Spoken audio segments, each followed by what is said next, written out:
का पिता है, कौन विष्णु की मां, शंकर का दादा कौन है, हमको दे बता। ये जानने के लिए कृपया सुनिए। जगत गुरु तत्वदर्शी संत रामपाल जी महाराज के अमृत वचन सर्व पवित्र धर्मों के पवित्र शास्त्रों के आधार पर। तो परमात्मा ने सत्संग के माध्यम से बहुत प्रकार से समझाने की चेष्टा की कि भाई कोष्टी होवे संत बंदगी कीजिए, हो वैसा के विश्वास चरण चित दीजिए। यदि कोई भक्त का कोड भी लाग रहा हो या कोई और महाकष्ट हो, उसे नफरत ना करना, क्योंकि वो भक्त है। और इसी प्रकार यदि वैश्या को भी भगवान का विश्वास है, वो भक्ति करने लगी है, तो उसको भी आदर की दृष्टि से देखना, उसे नफरत ना करना। बहुत से उदाहरण भी दिए, लेकिन हम ढीठ हो जाते हैं, अपनी बुद्धि को ऊपर ही रखते हैं। और यही कारण था कि हम सुखी होने के कारण परमात्मा के शिष्य बन गए, हमने उस भगवान को पहचाना नहीं। फिर परमात्मा ने पता चला कि ये देख लेता हूं, ये 64 लाख का टोल इकट्ठा हो गया, इनको मुझ पर विश्वास भी है या वैसे ही ये झुंड का झुंड इकट्ठा हो गया, क्या ये मुझे भगवान भी मानते हैं या केवल अपने सुख प्राप्ति के लिए ही मेरे साथ घूम रहे हैं। और जब तक कहते हैं गुरु मानुष कर जानते ते नर कहिए अंधे, वो दुखी संसार में आगे यम के फंदे। अब वो परमात्मा क्या करते, उस लड़की के घर पर चले जाते। अगले बेटी यहां तो कोई मना ना करेगा तुझे, और वहां बैठ जाते आंगन में, चारपाई पर बैठ जाते, लड़की जमीन पर बैठ जाती, उसके दोनों गोडों पर पैर रख लेते परमात्मा, और गेट सामने वाला खुला छोड़ देते जो गली वाला था, और वो लड़की पैर दबाती, परमात्मा चारपाई पर बैठ जाते। अब वहां आस पास के व्यक्ति जाकर उनके चेला ने बताते कि देखो सारे गुरु वैश्या के घर बैठी हैं, देखो किस। रविदास जी से कहा कि तू मेरा ड्राइवर बन जाना और चलो कल सैर सपट्टा करते हैं। एक बोतल में गंगा जल भर लिया सफेद, और हाथी पर बीच में तो बैठ गए कबीर जी, पाछे बिठा ली वह लड़की वैश्या जो सुप्रसिद्ध थी, सब जाने थे लोग काशी के, और आगे रविदास जी ड्राइवर हो गया हाथी के। और लड़की के ऐसे कंधे पे हाथ रख के, और वो गंगा जल पीवा, नो जैसे शराब पिया करता आदमी, और नो झूठ रहे परमात्मा। और हाथी स्टार्ट कर दिया, मेन बाजार में काट दिया। अब जो सा भी देखा, यो कौन है, जुल्म कर दिए, बस हरियाम वैश्यावर्ती शुरू होगी।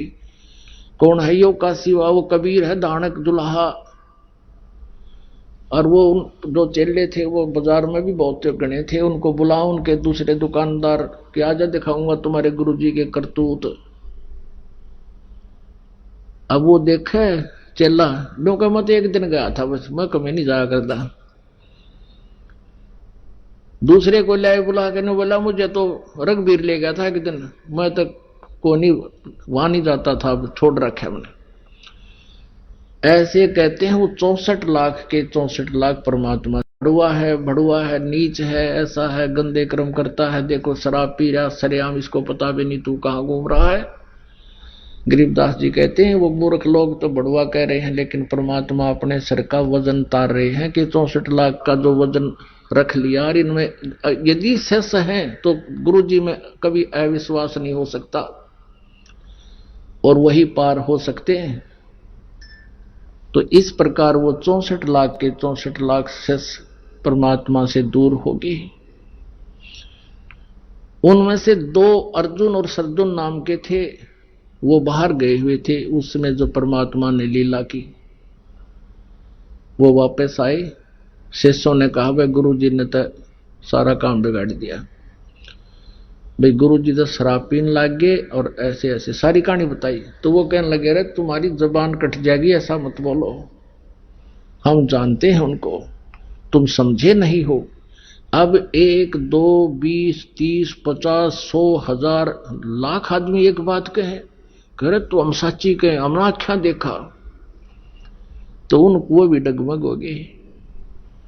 कहने लगे तू देख लिया श्याम ने, उस वैश्या के घर बैठी पाऊंगी। वो दोनों शाम को गए तो परमात्मा ने उनकी भी वो रह रहे थे पिछोड़ मारनी, वही पोजीशन उस दिन बना ली, बेटी सामने बैठी। तब अर्जुन सर्जन भी नो कहने लगे गुरु जी यहां ना बैठा करो तुम, ये तो एक बदनाम औरत का घर है। तब परमात्मा ने कहा अर्जुन सर्जुन तुम मेरे शिष्य नहीं मेरे गुरु बन गए, क्यों मुझे सलाह देने लगे, भाग जाओ यहां से। सतगुरु यहां ना बैठियो, ये द्वारा है नीच, अर्जुन सर्जुन ठाहरे सतगुरु की प्रतीत, ऊंच नीच में हम रहें ये हाड चाम की दे, अर्जुन सर्जुन समझियो तुम करियो शब्द सने। अरे बोले आदमी हम तो सब जगह व्यापक हैं, हमें पता है ये क्या सांग है, ये हमारा बना हुआ हाड और मांस है, तुम अपनी भक्ति कर दो, नाम दे रखा कल्याण करवा लो चुप करके। फिर उनकी बात समझ में आ गई तुमने तो गलत कर दिया, फिर चरण पकड़ लिए प्रभु हमें अक्षमा कर दो। परमात्मा बोले बेटा अब तुम्हारे अंदर वो बात नहीं रह सकती जो पहले थी, तुम्हें दोष आ चुका है और ये दोष नहीं आना चाहिए। कि अब तुम मुझसे दोबारा उपदेश भी ले लोगे तुम पार नहीं हो सकते। तो इस बात से वह बहुत दुखी हो गए, हे भगवान फिर पता नहीं कब मनुष्य जीवन मिलेगा। बुरी तरह रोने लगे, न टक्कर मारने लगे मालिक के चरणों में जमीन पर कि हमारा क्या होगा, फिर ना जाने कब जन्म होगा, कब आप जैसे महापुरुष मिलेंगे। तब परमात्मा ने कहा जब वो छक्का दुखी हो लिए सच्ची आत्मा से माफी मांगने लगे तो कहने लगे भाई इसी जन्म में तुम्हारा कल्याण कर दूंगा, लेकिन मैं फिर कभी फिर आऊंगा दोबारा और फिर मैं अपने किसी हंस को उपदेश देकर जाऊंगा, उसे तुम नाम लेना जब कल्याण होगा। तो गरीबदास साहिब जी को मिले परमात्मा, कबीर जी उनको उपदेश दिया, अपनी महिमा से परिचित कराया और उनको नाम देने का आदेश दिया। उनसे उपदेश लेकर फिर अर्जुन सर्जुन का कल्याण हुआ और बाकी 64 लाख परमात्मा से विमुख हो गए थे, लेकिन वो चार्ज कर गए थे आपकी बैटरी उस समय, उसी से आपको अब मनुष्य जीवन मिलता हुआ आ रहा है। आज फिर आपको ढूंढ रहे हैं और आप परमात्मा को पहचान रहे हो, आपका अब कल्याण होगा। अब उन फाउल पॉइंटों को जो पहले हम गलतियां कर चुके हैं अब याद रखना, अब वो भूल फिर ना पड़े। वो परमात्मा ने इसीलिए किया था कि जब पीक टाइम आऊगा कदे वो उस टाइम मारना खा जाएंगे नालायक। तो अब वो आ गया भाई सुप्रीम टाइम भगवान की भक्ति का, तो इसमें परमात्मा को समझो पहचानो और कल्याण कराओ। बोलो सतगुरुदेव।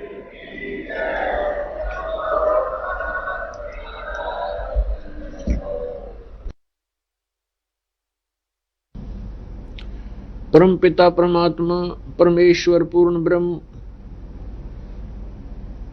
परम पूज्य कबीर देव जी की असीम कृपा से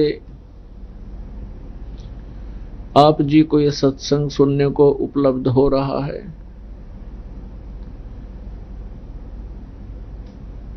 मनुष्य जीवन पुण्यात्माओं को प्राप्त होता है और उनसे भी वो पुण्यात्मा अत्यधिक पुण्ययुक्त होती हैं जिनको ये सत्संग उपलब्ध होता है। जिन नेक आत्माओं को यहां सत्संग में आने का अवसर मिला उनके ऊपर परमात्मा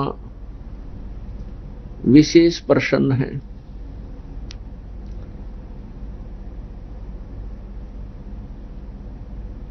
सत्संग से हमें ज्ञान होता है कि हम कौन हैं, कहां से आए हैं, हमारा यहां जन्म लेने का क्या उद्देश्य था। जब तक हम सत्संग में नहीं आते हैं, संतों के विचार नहीं सुनते हैं, तब तक हम अपने उस दैनिक कार्य को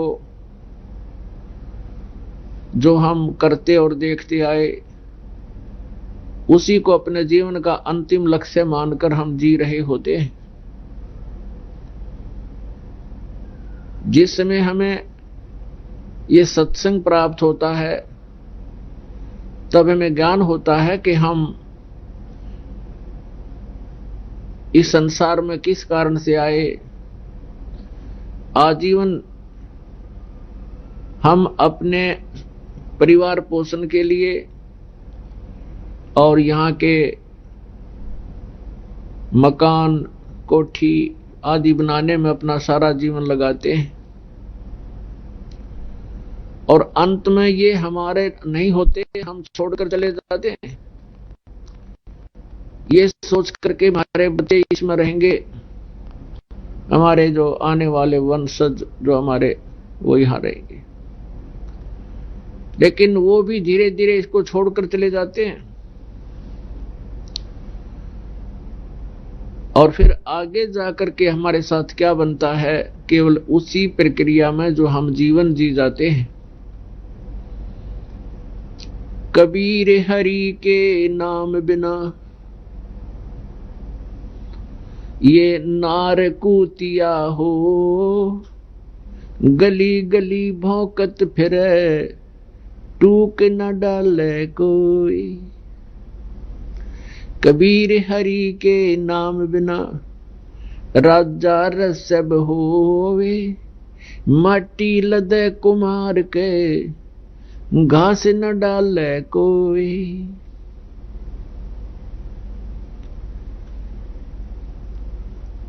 बीबी पड़दे रह थी, डोडी लगे थी बार, अब गात उघाड़े फिरती है वो बनकुतिया बाजार।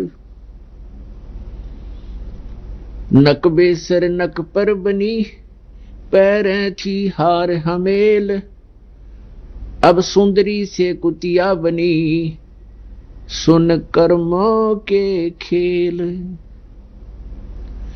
वो पर्दे की सुंदरी सुनो संदेशा मोर, अब गात उघाड़े फिरती है वो करे सरायों शोर। अपना आत्माओं परमात्मा कहते हैं, मानुष जन्म पाय कर नहीं रटे हरि नाम, जैसे कुआ जल बिना बनवाया क्या काम। सत्संग में आने से हमें ज्ञान होता है कि ये मानुष जन्म हमें किस लिए प्राप्त हुआ था, और परमात्मा की भक्ति के बिना ये मनुष्य जीवन ऐसा है जैसे जल रहित कुआं होता है। जिस कुएं में जल नहीं उसका नाम कूप अवश्य है, लेकिन उसमें गुण कूप के नहीं है। इसी प्रकार मनुष्य जीवन प्राप्त करके जो प्राणी सत साधना नहीं करते हैं वो भी मनुष्य कहलाते हैं, लेकिन उसमें मनुष्य वाले गुण नहीं है। परमात्मा की साधना ना करने से परमात्मा क्या याद दिलाते हैं स्वयं कबीर परमेश्वर, वो पूर्ण ब्रह्म परम अक्षर ब्रह्म सतलोक से चलकर यहाँ आए। हम इसी अपने दैनिक क्रिया में कर्म करते करते मृत्यु को प्राप्त होकर अन्य योनियों को प्राप्त होते रहे। उन भोली आत्माओं के कष्टों को देखकर परमात्मा स्वयं आए। उन्होंने हमें बताया कि मनुष्य जीवन केवल इसी प्रक्रिया के लिए नहीं मिला। जो भक्ति ना करके जो कर्म मनुष्य करता है वो अन्य प्राणी भी करते हैं, तो मनुष्य में और अन्य प्राणियों में भिन्नता नहीं रही। इसलिए परमेश्वर हमें याद दिलाते हैं कि परमात्मा की साधना ना करने से, भक्ति ना करने से राजा भी गधे की योनि को प्राप्त करता है। अपने आत्माओं, एक के उदाहरण से आपको समझ में आ जाना चाहिए। परमात्मा स्वयं आकर के हमें ज्ञान देते हैं, कबीर हरि के नाम बिना ये राजा रसब हो, और मिट्टी लदे कुम्हार के घास ना नीरे कोई। विचारणीय विषय है कि जब राजा भी भक्ति ना करने से पशु योनि में जाएगा तो आम व्यक्ति की क्या स्थिति है। फिर परमात्मा याद दिलाते हैं, कबीर हरि के नाम बिना ये नार कूतिया हो और गली गली भौंकत फिरे, टूक न डाले कोई। पुण्यात्माओं, सत्संग ना सुनने से तो हमें यह विश्वास ही नहीं होता कि हम अगले जीवन में पशु पक्षियों की योनियों में ही चले जाएंगे। हम यही सोचते रहते हैं कि हमें आगे भी मनुष्य जीवन ही प्राप्त होगा। नहीं, ये भूल मत करना। और कोई ऐसा ज्ञान देता है तो वह ज्ञानी है कि मनुष्य फिर भी मनुष्य ही बनते हैं। नहीं, यह बिल्कुल गलत है, शास्त्र विरुद्ध है। मनुष्य जीवन उन पुण्यात्माओं को प्राप्त होता है जो मनुष्य जीवन पाकर परमात्मा की सत्य भक्ति करते हैं। और मनुष्य जीवन का मुख्य उद्देश्य जो है मोक्ष प्राप्त करना है। मोक्ष प्राप्ति के लिए हमें मनुष्य जीवन प्राप्त हुआ है, अन्यथा इस मनुष्य जीवन की कोई आवश्यकता नहीं। इस मनुष्य जीवन के अंदर प्राणी अन्य प्राणियों से भी ज्यादा दुखी होता है। अन्य प्राणी तो अपना चारा चरा बैठ गए और ये रात को भी टेंशन में रहता है। भक्ति ना करने से इस मनुष्य जीवन की जो उपलब्धि है वो व्यर्थ हो जाती है, इसका उद्देश्य समाप्त हो जाता है। परमात्मा की साधना ना करने से प्राणी के ऊपर क्या आपदाएं आती हैं। बीबी पड़दा रहे थी, डोडी लगे थी बार, अब वो गात उगाड़े फिरती हैं बनकुतिया बाजार। वो पर्दे की सुंदरी सुनो संदेशा मोर, अब गात उगाड़े फिरती हैं और करें सरायों शोर। नक बेसर नक पर बनी वह पैरें थी हार हमेल, और सुंदरी से कुतिया बनी सुन साहिब के खेल। जो राजा की रानियां, जिनको हम उच्च घराने की औरतें मानते हैं कि वो इज्जतदार घरों की बेटियां हैं, घरों से बाहर नहीं आती हैं, पर्दों के अंदर रहती हैं। परमात्मा कहते हैं पिछले पुण्य कर्मों से अब वो जो पर्दे में रहती थी और अपने आप को इज्जतदार घरों की बहन बेटियां मानती थी, वो उस लोकलाज के कारण संतों के पास नहीं जा पाई। सत्संग ना सुनने से उनको अपने मूल उद्देश्य का ज्ञान ना हुआ, और वो पिछले पुण्यकर्मी प्राणी थे, जिन कारण से कोई अच्छे धनाढ्य घर में उत्पन्न हुआ, कोई राजा के घर या कोई उच्च अधिकारी के घर वहां उसका जन्म और संबंध हुआ। तो पिछले पुण्य जब तक उसके चले तो वो खूब ठाठ से रहे,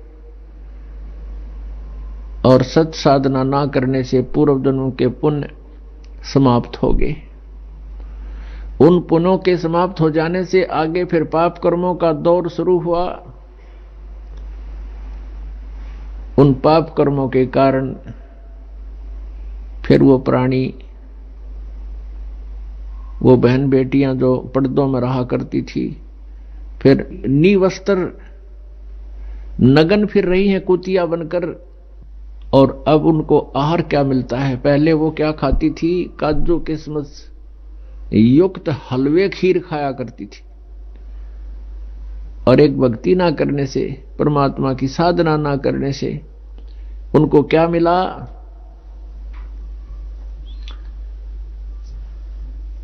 अब वो कुतिया बन गई है, और कुतिया बनकर क्या खा रही है? जैसे पहले धर्मशालाओं में अतिथि रुका करते थे, सरायों में, और वो वहां पर खाना खाते थे। पहले राजघरां में रहती थी जो लड़कियां, अब कुतिया बन करके वहां बैठी है, सामने खाना खाने वाले के सामने बैठी है, और एक टक देख रही है, शायद कोई टूक मेरी तरफ आ जा, रोटी का कोई ग्रास मुझे डाल दे। अब व्यक्ति खाना खाने के बाद सोचता है, कुत्ता सामने बैठा है, एक टूक डाल दूं,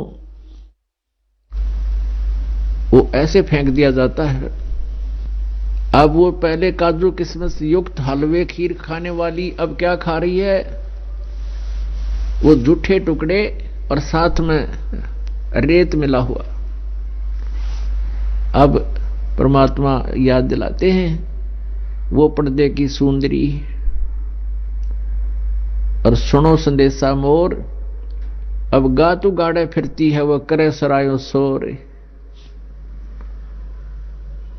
अपने आत्माओं, जरा सा भी विचार करके देखोगे तो कितना दुख है, कितना कष्ट है उन पुण्यात्माओं को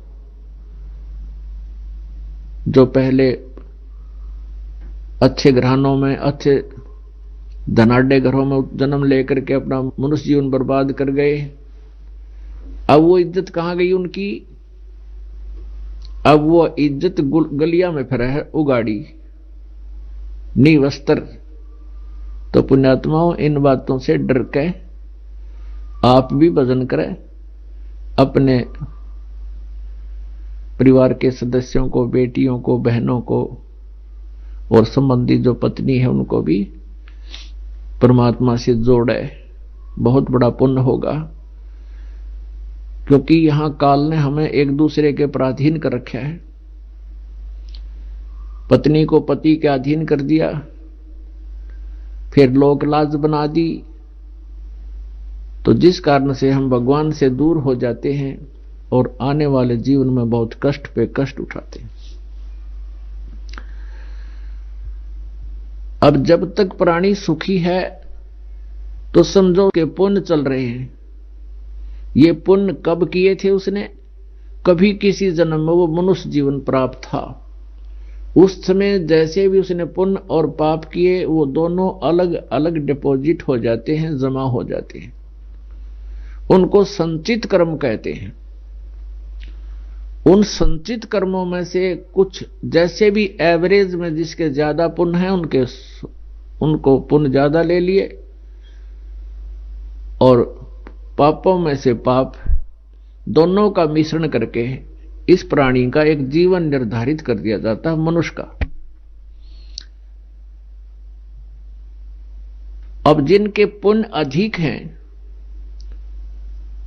तो वो बचपन से ही अच्छे घर में जन्म लेते हैं, फिर उनका कोई व्यवसाय अच्छा हो जाता है या कोई उच्च पोस्ट प्राप्त कर लेते हैं, और फिर वो भक्ति से दूर हो जाते हैं, भगवान से कोसों दूर रहते हैं, और ये सोच रहे होते हैं कि हम बिल्कुल सुखी हैं, हमें क्या जरूरत है भगवान की। और जब उनके ऊपर आपदाएं शुरू होती हैं, क्योंकि पुण्य जब समाप्त हो जाते हैं तो पापों का सिलसिला शुरू होता है, दोनों ही भोगने पड़ते हैं। फिर वो सोचता है कब क्या बनी मेरे साथ। उसके लिए परमात्मा कहते हैं कि दुख में सुमरण सब करें, सुख में करे ना कोई। जय सुख में सुमरण करें तो दुख काहे को होए। कबीर सुख में सुमरण किया नहीं, दुख में करते याद। कहे कबीरता दास की, कौन सुने फरियाद। अब सुख में तो बकवाद करी, राम नाम के नेड़े आए नहीं, संतों के पास गए नहीं, सत्संग का समय मिला नहीं उनको, और फिर बीमार होकर मेडिकल में पड़े हैं। डॉक्टर चाहे 2 महीने 3 महीने 6 महीने टांग टूट जाए 6 महीने खाट पर पड़ा रहता है। कार्य भी गया, पैसा भी खर्च होना शुरू हो गया, और शारीरिक कष्ट भी प्रारंभ हो गया। अब समय भी हो गया और चिल्ला रहा पड़ा। तो परमात्मा कहते हैं सुख में सुमरण किया नहीं और दुख में करते याद। कहे कबीरता दास की, कौन सुने फरियाद। तो तो पुण्यात्माओं, जो सूक्ष्म ही भगवान की भक्ति करते हैं तो आगे आने वाले समय में उनके प्रारब्ध में यदि कोई कष्ट है, पाप का दंड भी आना है, वो भी हल्का होके टल जाता है। कबीर सतगुरु शरण में आने से आई टले बला, जय मस्तिष्क में सूली हुआ काटे में टल जा। यदि सही साधना परम संत लेकर परम अक्षर ब्रह्म कबीर देव की साधना हम करते हैं सत मंत्रों से, तो फिर उस परमात्मा की कृपा से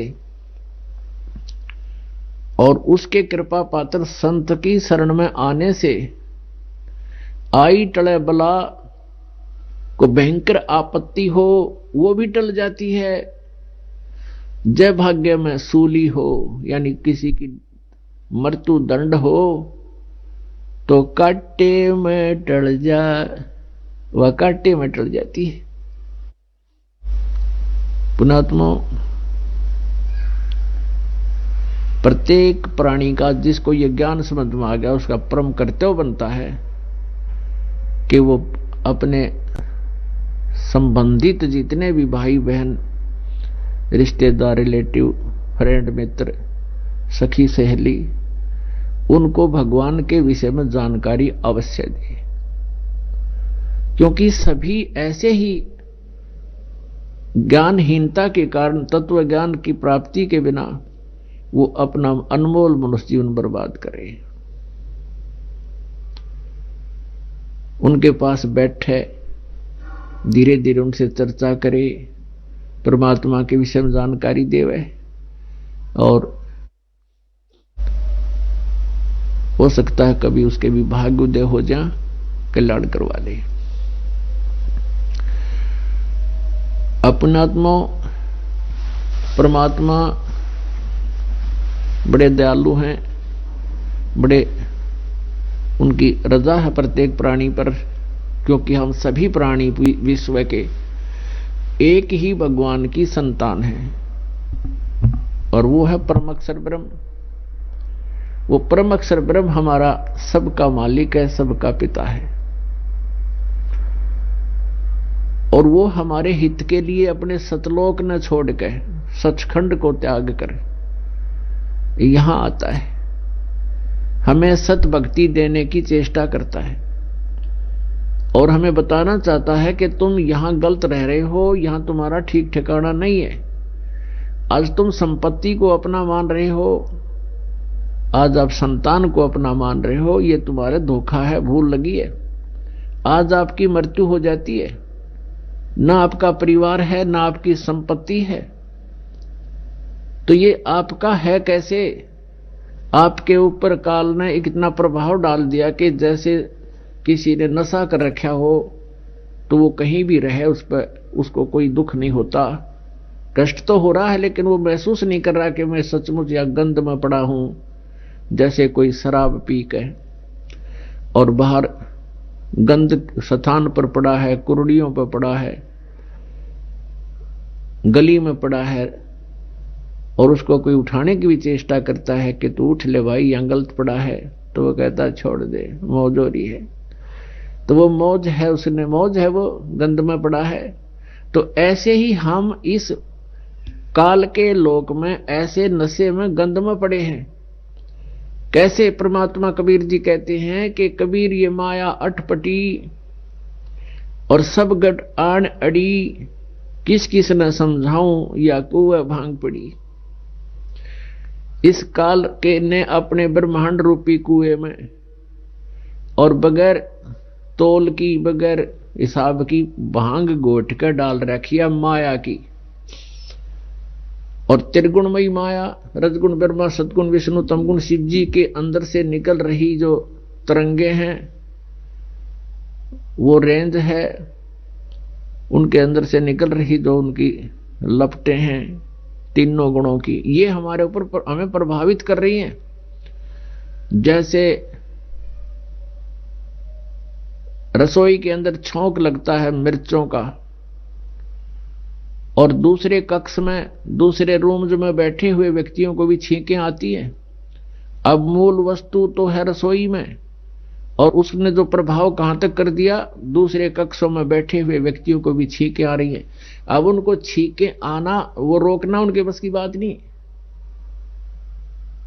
ऐसे ही ये तीनों भगवान ऊपर रहते अपनी राजधानियों में, शिवलोक में शिव जी, और विष्णु लोक में विष्णु जी, और ब्रह्मा लोक में ब्रह्मा जी। और वहां से ही इनके शरीर से निकल रहे गुणों की जो का इफेक्ट है, प्रभाव है, ये हम तीनों लोकों के प्राणियों को, पृथ्वी लोक, स्वर्गलोक और पाताल लोक के प्राणियों को ये प्रभावित कर रहा है, अफेक्ट कर रहा है। और जिस कारण से हम यहां इतना कुछ देख रहे हैं, एक परिवार के एक ही दुर्घटना में 5 सदस्यों में से 4 की मृत्यु होगी, एक लड़की बची छोटी सी, और बाकियां का फिर भी इस बात की चिंता नहीं बनती, ये क्या हो गया, सारी उम्र लगे रहे इस कार कोठी जोड़न में, आज क्या लेगे वो साथ। तो इतना हमें विवेक नहीं रहा, हमारे ऊपर प्रभाव है, ये इतना प्रेशर है कि हम ज्यादा सोच नहीं पाते,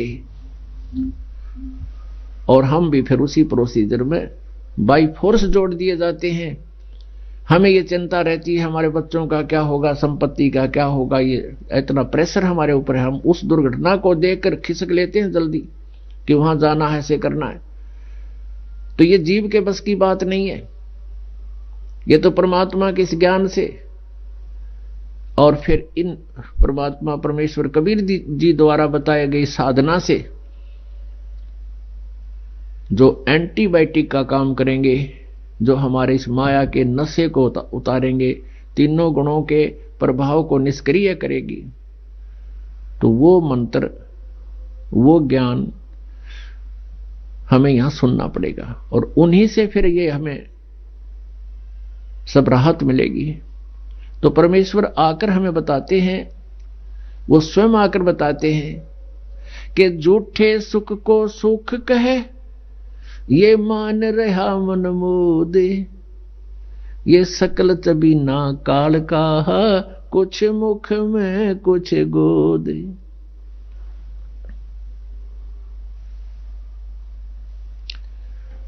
परमात्मा हमें याद दिलाते हैं कि ये सब, इस झूठे सुख को तुम सुख मान बैठे हो, इसको तुम सुख मान रहे हो, सुख नहीं है, ये तो तुम्हारी जंजीर है जो जिनसे तुम्हें बांध रखा है। इन जंजीरों को तुम नहीं तोड़ सकते, कर्मों के बंधन से, कर्मों के बंधन रूपी जंजीर हमारे यहां बांध रखी है, बेड़ियां डाल रखी है। तो इन बेड़ियों को कबीर परमेश्वर ही काट सकता है। कर्मों के बंधन को, कर्मों के दंड को वो पूर्ण परमात्मा कबीर जी ही हमें इनसे मुक्त करा सकता है। वो बंदी छोड़ के लाते हैं। हम काल की कैद में बंदी बने हुए हैं, और बंदी को केवल इस काल के रूप में लोक में फंसे हुओं को केवल कबीर परमेश्वर वो बंदी छोड़ है, वो हमें यहां से छुड़वा के कर्मों के हिसाब किताब को पैरेलल करके समांतर कर देगा, माइनस कर देगा, और फिर सतलोक ले जाएगा। क्योंकि हमारे संचित कर्म बहुत घने हैं। यहां पुण्य और पाप दोनों ही अलग अलग जमा होते हैं प्राणी के, और पुण्य के प्रभाव से स्वर्ग मिलता है, स्वर्ग में देव पद प्राप्त हो जाता है। जब आपके पुण्य अक्षीण हो जाते हैं, उसके बाद फिर आपको 84 लाख योनियों में पाप भोगने के लिए भेजा जाता है, नरक में भी जाना पड़ता है। और जब एक पूरा राउंड 84 लाख योनियों का लग जाता है, तब कुछ पुण्य शेष रख लिए जाते हैं। वो नेक्स्ट जीवन में आपको एक मनुष्य जीवन टर्न वाइज फिर मिल जाता है। और उस मनुष्य जीवन में यदि कोई संत नहीं मिला, सत भक्ति नहीं की, तो बैटरी चार्ज हो को नहीं, और बैटरी चार्ज नहीं होगी यानी पुण्य संग्रहित नहीं होंगे, तो फिर 84 लाख योनिया में तुरंत चला जाएगा। तो पुण्यात्माओं, सत्संग में आने से एक तो आने वाले कर्मों के दंड कटेंगे, क्योंकि पुण्य से सुख होता है, पाप से दुख होता है। पाप से संकट होते हैं, और जिस पाप से संकट होने हैं भविष्य में, और वो पाप ही नष्ट कर दिया जाए तो फिर संकट नहीं होते। तो केवल एक ही परमात्मा है, परम अक्षर ब्रह्म, वो पूर्ण ब्रह्म सत्य पुरुष, जो हमारे पापों के दंड कर्म को, पाप कर्म के दंड को यानी भोग को वो नाश कर सकता है। और वो भी उसने विधान बना दिया कि जो ये सत्य भक्ति परम संत से लेकर नियमित रहेगा, मर्यादा में रहता हुआ कर साधना करता रहेगा, तो उस प्राणी के वो संकट दूर होंगे।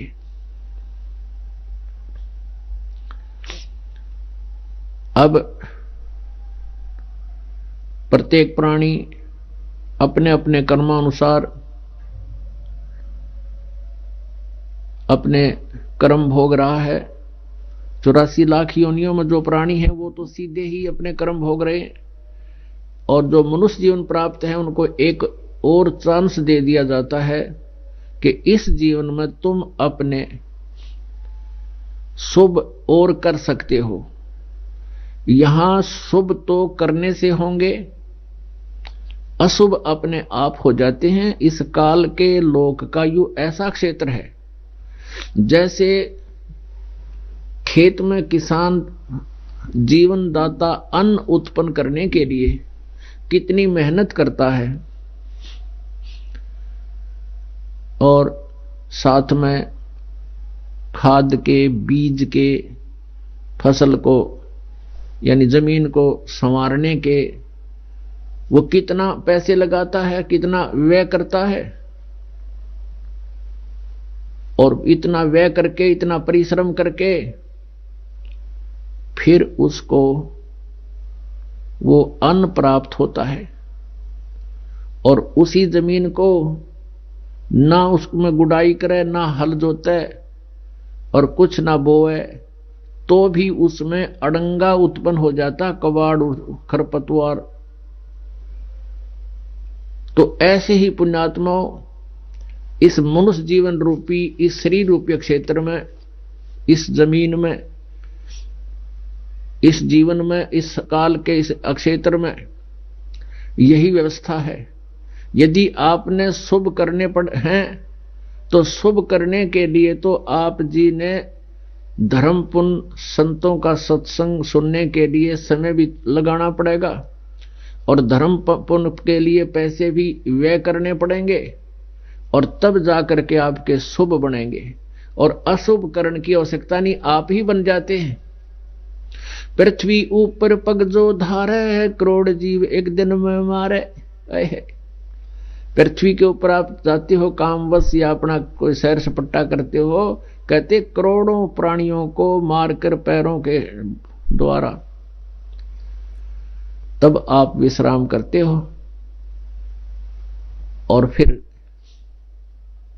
वो पाप तो अपने आप हो गए बिना करें, और पुण्य करने के लिए आप व्यवस्था करनी पड़ेगी। और जो व्यवस्था पुण्य करने की आपने अपना रखी थी वो शास्त्र विरुद्ध थी, शास्त्र विधि रहित थी, और जिससे आपके पुण्य तो बन नहीं रहे थे और पाप ही पाप बने थे। अपनात्मा गीता जी अध्याय नंबर 16 के श्लोक नंबर 23 में और 24 में कहा कि अर्जुन, शास्त्र विधि को त्याग कर जो मनमाना आचरण करते हैं उनको न तो सुख होता है और न उनकी कोई गति होती है और न ही उनको कोई सिद्धि प्राप्त होती है, अर्थात यूजलेस, व्यर्थ। 24वें श्लोक में तुरंत कहा कि अर्जुन, इससे तेरे लिए कर्तव्य और अकर्तव्य की व्यवस्था में शास्त्र ही प्रमाण है, और शास्त्र विधि से साधना करना, यानी जो काम करने चाहिए भक्ति मार्ग के और जो ना करने चाहिए तो उनके लिए आप शास्त्रों को ही आधार बनाना। किसी व्यक्ति विशेष के कहने तय, किसी संत के कहने से उन बातों को स्वीकार ना करना जो शास्त्र विरुद्ध हो। तो पुण्यात्माओं, आप जो साधनाएं करते थे वो शास्त्र विरुद्ध थी। उनसे मनुष्य के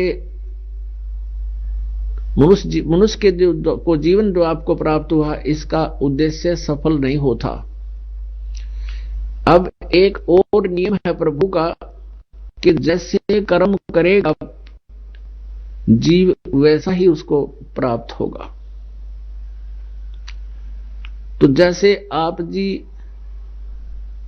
शास्त्र विधि त्याग का मनमानी जो करते हो, तो धर्म पुण्य लाभ उनको भी आपको मिलेगा, लेकिन वो व्यर्थ होगा, क्योंकि ये विधान है कि जैसे कर्म करेगा वो मिलेगा ही मिलेगा। अपने आत्माओं, जैसे अभी आपको बताया कि पृथ्वी ऊपर पग जो धारे और करोड़ जीव एक दिन में मारे, तो उन करोड़ जीवों की हिंसा का पाप आपके पाप कर्म में लिख दिया, और पुण्य आपको विधि का पता नहीं था, को वैसे स्वाभाविक पुण्य बना दिया, कितना भंडारा कर दिया, कोई कुत्तों को रोटी डाल दी, पक्षियों को दाने डाल दिए, कितना कोई प्याऊ बनवा दी। तो ये जो पुण्य आपका है तो शास्त्र विरुद्ध, इसको भी लिखा जाएगा उसमें आपके पुण्य अकाउंट में, लेकिन शास्त्र अनुकूल ना होने से ये व्यर्थ कैसे है, अभी क्लियर करेंगे। पहले ये कंसेप्ट क्लियर करते हैं कि जैसे आप के मन में ये शंका आवेगी कि भाई जैसे हम फिर ये हमारे पाप कटेंगे क्योंकि जैसे हम खेत में काम करता हाली, हल से ट्रैक्टर से ना जाने एक दिन में अरबों खरबों जीवों के मार डालता है, जमीन खोद खोद के वो बैड अकाउंट में लिख दिए। और फिर एक मजदूर है, कस्सी का कार्य कर रहा है, उससे भी पाप हो रहे हैं, वो भी उसके बैड अकाउंट में लिखे जा रहे हैं। जैसे हम पोछा लगाते हैं अपने घरों पर, बहन बेटियां ये सफाई करती हैं डेली, आजकल चिप्स के हो गए सारे, और पहले लिपा करते थे कच्चों को, उसमें भी जीव मरते थे। अब ये फिनाइल के लगाते हैं पोछे, इसमें भी जीव मरते हैं। हम खाना बनाते हैं, उसमें भी जीव मरते हैं। हम खाना खाते, उसमें भी जीव मरते हैं। तो फिर हमें पुण्य कैसे प्राप्त होंगे? आइए अब हम उन श्रद्धालुओं के अनुभव जानते हैं जो जगत गुरु तत्वदर्शी संत रामपाल जी महाराज जी से दीक्षा प्राप्त कर चुके हैं तथा उनके द्वारा बताए गए भक्ति मार्ग पर चल रहे हैं। सर नमस्कार। नमस्कार जी। सर क्या नाम है आप? बलवान शर्मा। बलवान जी कहाँ से आए आप? बठिंडा से। बठिंडा पंजाब से? हाँ जी। संत रामपाल जी महाराज जी से नाम दीक्षा कब लिया आपने? 2009 में जी। सर संत रामपाल जी महाराज जी से नाम दीक्षा लेने से पहले आप क्या भक्ति साधनाएं करते थे? मंदिर में पुजारी थी, मंदिर की भक्ति करते थे जी, हनुमान जी की। हनुमान जी हमारे इष्ट था, हनुमान जी का ही हमारा गुरु धारण किया हुए थे। हमारा जो परिवार है वो हनुमान जी से ही संबंधित रखता है और उन्हीं की जोत बत्ती, उन्हीं की आराधना पूजा करता है। सर किस तरह से आपने किस प्रकार से पूजा की है, आप हमें बताना चाहेंगे? हमने जी मंदिर में रह करके जैसे 42 दिनों के व्रत किए, हवन यज्ञ किए, मतलब जैसे ग्रहण कोई जाता है तो उसमें हवन यज्ञ किया। मतलब कोई भी ऐसा त्योहार नहीं था जो खाली चला जावे, और उसमें हम पैसा कमाने के इच्छुक नहीं थे। सिर्फ हम इच्छुक इस बात के थे भी ये विषय क्या है, हमने किस धारा में जाना है, हमारा मोक्ष कैसे होगा, जन्म मरण से कैसे छूटेंगे, हमारा जो पुण्य है कहाँ लग बढ़ता जाएगा, और उस पुण्य से हमारा आगे जाकर के भगवान के खाते में जाएगा या नहीं जाएगा, ये तो हमारे को नहीं पता था कहाँ जाएगा। पर इतना जरूर था कि भी हनुमान जी हमारा खाता आगे जाकर के देंगे और फिर हमारा कल्याण हो जाएगा।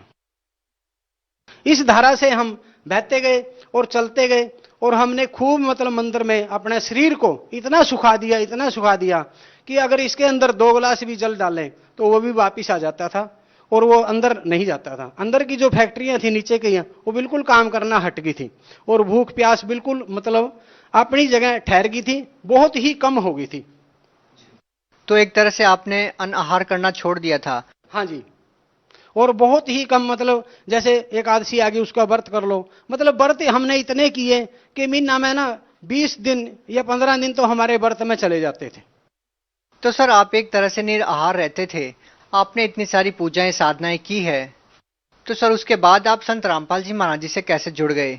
संत रामपाल जी महाराज जी से इसलिए जुड़ गई, हमारे पास एक एपी सिंह नाम का जो संत रामपाल जी से का अनुयायी था, उन्होंने हमारे को ये ज्ञान दिया भी ज्ञान ये है, आप किससे जुड़े हुए हो? पहले उन्होंने पूछा, मैंने कहा हनुमान जी से, हनुमान जी हमारा इष्ट है और उनसे जुड़े हुए हैं। वो कहने लगे भी ये जो देवी देवता है ये जन्म मरण में है। मैंने कहा भी उनसे, हाँ जन्म मरण में है, पर मैंने कहा ये आगे हमारा जो काम है परमात्मा से कर देंगे, क्योंकि इनकी पहुंच वहां लग है, हमने ये मान रखा था और वो अपना काम हो जाएगा। वो कहने लगे नहीं कर सकते। मैंने कहा क्यों नहीं कर सकते? तो कहने लगे आप पढ़ लो। उन्होंने मेरे को 2 बुक दी, गहरी नजर गीता थी उनके पास, और एक थी आध्यात्मिक ज्ञान गंगा, और एक मोटी पुस्तक थी भक्ति के सौदागर का संदेश। उस पुस्तक से मैंने 2 दिन में सारा स्ट्रक्चर उनका पढ़ दिया, 2 ही दिन में। तो 2 दिन में पढ़ने के बाद मैंने उनको कहा भी आप ये अपनी बुक ले लो, मैंने पढ़ दी। मैंने कहा जो ये ज्ञान है, मैंने कहा ये तो किसी ऐसे संत का है जो तत्वदर्शी संत है। मैंने कहा अगर वो संत होया फिर तो ठीक है, अगर वो संत नहीं होया, उसको ये ज्ञान कहीं से मिल गया तो वो तो दुनिया को लूट करके खा जाएगा। मैंने कहा छोड़ेगा नहीं किसी कीमत पे भी, क्यों? मैंने कहा ये ज्ञान लीट एंड क्लीन है और फाइनल है, क्योंकि इससे पहले के ज्ञान में तो हम सुलझे हुए हैं, पर इस ज्ञान में हम उलझे हुए हैं।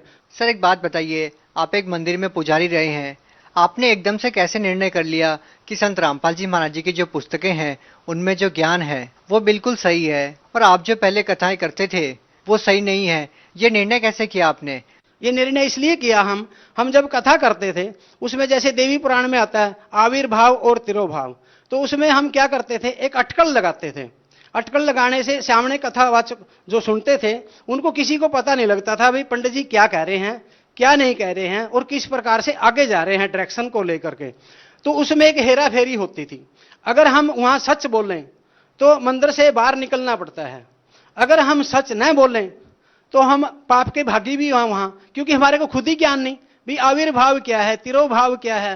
ब्रह्मा विष्णु महेश के बारे में ये बात होती थी वहां। तो अगर हम कहें ब्रह्मा विष्णु महेश का वहां जन्म और मृत्यु है, तो उसमें एक प्रेशर बनता है कि ब्रह्मा विष्णु महेश का अगर जन्म मरण है तो आप पूजा किसकी कर रहे हो, तो आप किसके ऊपर ठहरे हो और क्या कर रहे हो। ये तो उसमें तो उसी टाइम फैसला हो जाता है, गेट आउट फ्रॉम हियर। तो कहने का मतलब ये था कि आप चाहते हुए भी लोगों को ये नहीं बताते थे कथा के दौरान कि ब्रह्मा विष्णु महेश की मृत्यु या जन्म होता है। यदि आप ऐसा बताएंगे तो लोग आपके ऊपर सवाल उठाएंगे कि भगवान कौन है। हाँ, तो हमने भगवान के बारे में ज्ञान नहीं था बिल्कुल, हमने तो देवी देवताओं के सतर तकर ज्ञान था और जो दूसरों का लिखा हुआ था वो भी, और जो पुराणों के अनुसार हम कथा करते थे, जहां भी ये तत्व ज्ञान की बात आती थी वहां से अटकल लगा करके हम आगे चले जाते थे और माई या कथा सुनने वाला खुश हो जाता था। हमारी तो इतनी ही पहुंच थी। सर एक बात बताइए, जैसे कि आप पुजारी थे, सर श्रद्धालुओं के मन में ये रहता था कि ब्रह्मा विष्णु महेश भगवान है, लेकिन आपको पता था कि देवी पुराण में लिखा हुआ है कि इनका जन्म और मृत्यु होता है, तो आपके मन में ये सवाल तो जरूर था कि ब्रह्मा विष्णु महेश से भी ऊपर कोई भक्ति है। तो क्या संत रामपाल जी महाराज जी की किताबें जो आपने पढ़ी, उनका लिटरेचर जो आपने पढ़ा, तो आपको क्या उन सवालों का जवाब मिला जिनको जानने के लिए आप भी उत्सुक थे? हाँ जी, उनके जवाब हमारे को मिले। जो हम संत रामपाल जी से ने हमारी जो ज्ञान की भूख थी वो बिल्कुल बिल्कुल ऐसे बिठा दी कि आपको और ज्ञान की जरूरत नहीं है और ये ज्ञान फाइनल है। अगर और किसी के पास कोई ज्ञान हो ऐसा तो गुरुजी हमारे कह रहे हैं कि मैं भी वहीं चल पड़ूंगा उस ज्ञान के पास और हम सारे चल पड़ेंगे। लेकिन मेरे को पता था भी जो अब ये ज्ञान है ये लीट एंड क्लीन है और फाइनल है, क्योंकि मैंने जो जहां जहां जिस तथ्य को लेकर के मैं अटके हुआ था इस पे तो हमारे को हनुमान जी ने मेरे को बताया था भी आप पिछले जन्म के जो ऋषि मुनि तपस्वी थे बड़े जबरदस्त थे, लेकिन उन्होंने कहा भी आप गिर गए वहां। मैंने कहा भी चलो सुरा सुंदरी में कहीं फंस गए होंगे, ऋषि मुनियों को तो ये गिरे यहां आकर के, पर उन्होंने कहा नहीं वहां नहीं गिरे आप। तो मैंने क्या कैसे गिरे, कहा आप गुरु वाले सत्र से गिरे हो, क्योंकि गुरु वाले सत्र का फिर मैंने को पता लग गया जब लग हम गुरु को पूर्ण परमात्मा नहीं समझेंगे तब लग हम पार नहीं होंगे। ये हमारा फॉल्ट था, उसमें पिछली जन्म की भक्ति का फॉल्ट तब समझ में आया भी ये फॉल्ट लेकर के हम यहीं के यहीं धक्के खा रहे हैं। तो जब हम गुरुजियों के पास इसी हिसाब से रहे और उसके बाद में मैंने तो ये इच्छा ही नहीं थी मैं नामदान ले, लेकिन गुरुजियों ने मेरे को नामदान दिया जबरदस्ती। जबरदस्ती का मतलब है यानी कि अंदर से अपने आप, मेरे को पता ही नहीं लगा मैंने ये कर लिया। और मैंने तो मेरी भी इसी के हिसाब से नामदान लेना था, ये उन्होंने बताया था। सर अमूमन हम देखते हैं कि संत रामपाल जी महाराज जी से वही लोग नाम दीक्षा लेते हैं जो किसी न किसी बीमारी से पीड़ित है। क्या आपने भी कोई बीमारी का निदान पाने के लिए संत रामपाल जी महाराज जी से नाम दीक्षा ली थी, या फिर ज्ञान आधार बनाकर ही संत रामपाल जी महाराज जी से नाम दीक्षा ली? नहीं, हमारे इससे कोई संबंध नहीं है। बीमारी को तो मैं इस प्रकार से समझता हूँ कि चलती रहती है कुछ ना कुछ बीमारी आदमी के साथ, क्योंकि जब शरीर बना है उसमें कोई ना कोई फैक्ट्री काम करना हट जाती है। कोई खास विषय नहीं है, लेकिन मेरा एक खास विषय था भी ये ओरिजिनल सच क्या है, परमात्मा के विधान क्या है, परमात्मा किस प्रकार से पाया जाता है, ज्ञान का अंत क्या है। सर देखिए, जब हम अन्य देवी देवताओं की पूजा करते हैं तो उनसे रिद्धि सिद्धियां भी आ जाती है, जैसा कि हमने सुना है। आपको इसके बारे में अच्छे से पता होगा क्योंकि आप तो मंदिर में पुजारी भी रहे हैं। आपका क्या अनुभव रहा है आपकी पुरानी भक्ति को लेकर? हमारा एक बहुत जबरदस्त अनुभव रहा है और उस अनुभव को लेकर के ना आप भी, हमारे पास एक लड़का था जिसका नाम है रामू, हिसार में जो काम करता है। उसने इस भक्ति को किया है आन उपासना को, जिसको उसको बोलते हैं भाई या तो मैं मर जाऊंगा या देवता मेरे सामने हो जाए और मैं भूखा मर जाऊंगा, जिसको अड़ियल साधना कहते हैं। तो उस अड़ियल साधना को लेकर के उन्होंने किया है। उनका एक जब बैठ जाते थे तो 1 सेकंड में जो फेस था हनुमान जी का बन जाता था। जैसे हनुमान जी का मतलब ऐसे फुल्ला या फेस है वो बन जाता था। फिर उसके बाद में उसी सेकंड के बाद विष्णु जी का, उसी सेकंड के बाद ब्रह्मा जी का, उसी सेकंड के बाद देवी का, बाली, नल, नील, अंगद, सुग्रीव, मतलब फेस बदलते जाते थे।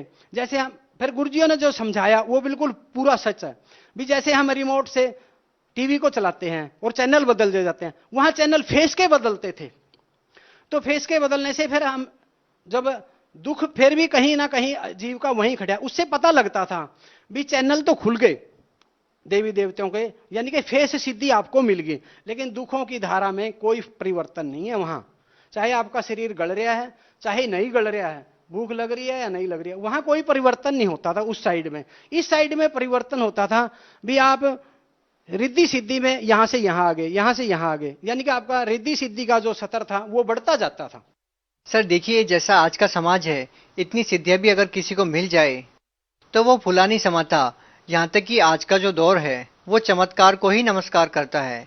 इतनी सारी रिद्धि सिद्धियां होने के बावजूद भी, जैसा कि आपने अपना अनुभव बताया कि देव देवताओं तक आपकी बातचीत हो जाती है, तो फिर ऐसे में लोग एक संत से नाम दीक्षा लें, वो भी एक साधारण संत से जिनकी वेशभूषा भी साधु संतों जैसी नहीं है। तो इस बात को लेकर आप क्या कहना चाहेंगे? क्या रिद्धि सिद्धियां अपने आप में लोगों को प्रभावित नहीं करती क्या?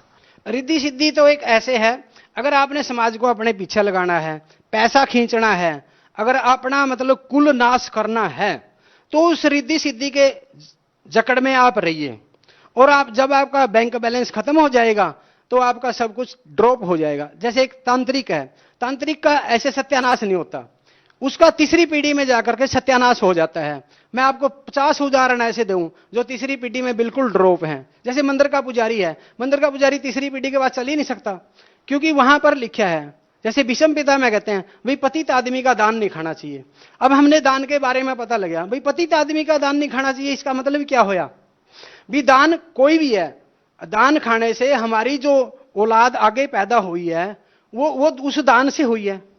और वो दान कैसा है, उस दान के पीछे क्या क्या इच्छाएं जुड़ी हुई हैं, वो सब हमारी औलाद को भुगतना पड़ता है। अगर हम चोरी से अनाज पैदा किया या चोरी करके बच्चों को पाला, हमारे बच्चे तो चोर होंगे, क्योंकि वो चीज हमारे लिक्विड में भी आ जाती है, और जब लिक्विड में आ जाती है अंकुर तो वैसे ही फलीभूत होगा। तो सर एक बात बताइए कि एक समय था जब आप संत रामपाल जी महाराज जी को एक परमात्मा मानते थे, और जब आप सत्संग सुनते थे तो आप यही महसूस करते थे कि नहीं, संत रामपाल जी महाराज नहीं, परमात्मा बैठे हैं। लेकिन आज जबकि संत रामपाल जी महाराज जी जेल में हैं, तो क्या आज भी आपकी आस्था वैसे ही है? क्या आज भी आप उसी नजर से संत रामपाल जी महाराज जी को देखते हैं? हाँ, संत रामपाल जी पहले भी परमात्मा थे, अभी भी परमात्मा है, पर उसमें जो हमारे ग्रंथों में लिखा हुआ है उसके ऊपर आइए बिल्कुल सीधा भी। संत की करनी बल नहीं देखना चाहिए, उसकी कथनी में देखो। उसकी अगर कथनी को देख करके आप आगे चले जाओगे। अगर उसके साथ क्या होता है संत के साथ, संत तो समय समय पे आते हैं, ये तो है नहीं भी संतों की कोई लाइन लग रही है। 2 संत पृथ्वी पे टिक नहीं सकते कभी भी, क्योंकि संतों की पंक्ति नहीं होती, हीरों की बोरी नहीं होती, और जो हंस हैं उनकी डार नहीं होती, और सिंह जो शेर हैं उनके लेड़े नहीं होते, बड़े बड़े झुंड नहीं होते। तो दो संत जब पृथ्वी पर ठहर नहीं सकते, एक ही संत ठहरता है, तो एक संत एक साइड और सारा समाज एक साइड, तो उस संत के साथ उसकी कथनी क्या है, बस इसको देखो, उसकी करनी बल ना देखो, क्योंकि उसकी करनी में हमेशा 2-3 निशाने होते हैं। एक निशाने से वो 2-3 तीर मारता है और उसका बाद में पता लगता है। जैसे गुरु नानक जी ने कहा था बसे रहो, और उनको जिन्होंने सेवा करी उजड़ जाओ, इसका मतलब किसी ने भी नहीं पता लगा, पर गुरु नानक जी ने खुद उस बात को खोला भी अच्छा बीज सारे को डाल दो, माड़े बीज को टिका रहने दो। तो वही संत रामपाल जी जब इस पोल पट्टी को खोलेंगे फिर हमारे समझ में आएगी, उससे पहले हमारे समझ में नहीं आएगी। अगर भगवान की बात हमारे समझ में आ गई तो हम भी नहीं फिर भगवान हो गए, हम मानव कहां रहे फिर। सर ये तो ज्ञान की बातें थी, यदि बात करें प्रैक्टिकल की, क्योंकि जिस तरह से लोग आज समाज में जी रहे हैं, हजारों ऐसी पीड़ाएं हैं, मानसिक तौर पर पीड़ित है लोग, आर्थिक तौर पर पीड़ित हैं और शारीरिक तौर पर भी पीड़ित हैं। तो ऐसे में लोगों को तलाश है एक ऐसी संजीवनी की जो लोगों की सारी समस्याओं को दूर कर दे। तो सर हम आपसे जानना चाहेंगे, क्या संत रामपाल जी महाराज जी से नाम दीक्षा लेने के बाद क्या आपको ऐसी समस्याओं से भी निजात मिली जिन समस्याओं को लेकर आज समाज जूझ रहा है? हाँ, हमारे को जिन समस्याओं को लेकर के समाज आज जूझ रहा है और जिनको सहन कर रहा है, और जिसमें उनके घर भी बर्बाद होते जा रहे हैं, उनको खुद पता है हमारा घर बर्बाद एक भूत ने कर दिया, या एक देवी देवता ने कर दिया, या किसी ने भी कर दिया, या टूणा टप्पे के चक्कर में है। आज सबसे बड़ी तो बीमारी ये देखो, हम तो कहते हैं मेरा ये धर्म है, धर्म नहीं है उसका, ये झूठ बोलता है वो। उसको देखो, उसके आगे देखो, उसने 5-7 मिर्च टांग रखी है, ऊपर नींबू टांग रखा है, उसका धर्म तो है ही नहीं कोई। धर्म कहां है? वो तो टूणे टप्पियां वाला है। और जब टूणे टप्पे वहां हम घुस जाते हैं, हमारे पास ये हर बीमारी से, हर किसी से, हर हवा से, हर देवी देवता से, हर पितर से, हर भूत प्रेत से जूझना पड़ेगा आपको, क्योंकि देवी देवता अच्छा। सर उन सभी का समाधान क्या है? उन सभी का समाधान एक ही है, अगर आप संत रामपाल जी से महाराज से जुड़ोगे। लेकिन जुड़ने के लिए भी मैं पहले कहता हूं भी पहले ज्ञान को समझो। अगर ज्ञान नहीं समझा, वहां जुड़ गए, फिर भाग गए 2 महीना, कोई फायदा नहीं। उससे पहले निर्णय लो भी ज्ञान क्या है, बात क्या है, किसमें किसकी पोस्ट में कितना दम है, उसमें पहले लिख गया भी देवी देवताओं के में इतना दम है, पितरों में इतना दम है, भूत प्रेत पिशाच में इतना दम है, काल में इतना दम है, धर्मराज में इतना दम है, परमात्मा में इतना दम है, तो गुरु में कितना दम है।